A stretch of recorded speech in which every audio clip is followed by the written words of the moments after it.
कभी कभी भगवान हमें वहाँ नहीं मिलते जहाँ हम उन्हें ढूंढते हैं, बल्कि वहाँ मिलते हैं जहाँ हम उन्हें पहचानते नहीं। ये कहानी एक ऐसे साधक की है जो शिव से मिलने चला है, लेकिन रास्ते में उसकी परीक्षा नंदी ने ली है। सावन मास का पहला सोमवार था। हिमालय के पास एक छोटा सा गांव था और वहां रहता था एक युवा साधक जिसका नाम था शिवानंद। शिवानंद का सपना था भगवान शिव के साक्षात दर्शन करना। वह रोज पूजा पाठ करता, उपवास रखता और इस सावन उसने प्रण लिया कि वह पैदल कैलाश जाएगा और भोलेनाथ के चरणों में शीश नवाएगा। ऐसा सोच शिवानंद कैलाश की यात्रा पर निकल पड़ा। शिवानंद जंगलों से होकर आगे बढ़ा। दिन चढ़ चुका था, सूरज तप रहा था।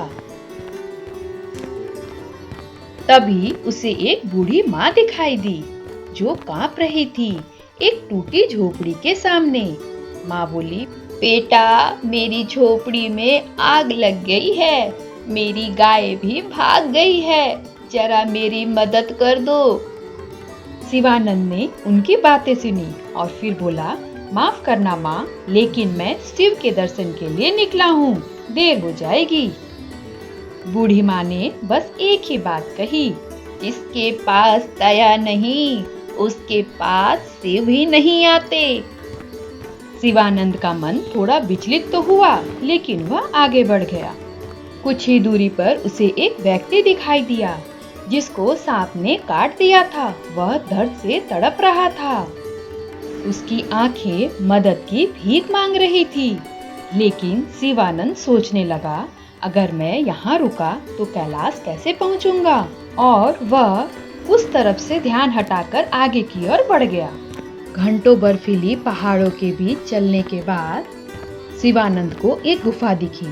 भीतर घना अंधेरा था, लेकिन गुफा से आवाज आई, तू आया तो सही, पर तेरे भीतर शिव नहीं। गुफा के भीतर से एक तेज प्रकाश निकला और भगवान शिव प्रकट हुए। साथ में नंदी भी थे। भगवान शिव बोले, शिवानंद, तुम केवल मुझसे मिलना चाहते हो, लेकिन तुमने मेरे ही रूपों को राह में ठुकरा दिया है। वह बूढ़ी स्त्री मेरी माया थी, वह घायल व्यक्ति मेरी परीक्षा था।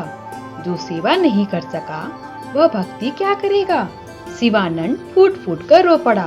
तब भगवान शिव मुस्कुराए और बोले, रो मत बालक, यह सावन केवल पूजा का ही नहीं, सेवा का भी महीना है। अब लौट जा और मेरी सच्ची पूजा कर, प्रेम, करुणा और सेवा के रूप में। इस कहानी से हमें यह सीख मिलती है, शिव केवल मंदिरों में ही नहीं, हर जरूरतमंदों में बसते हैं।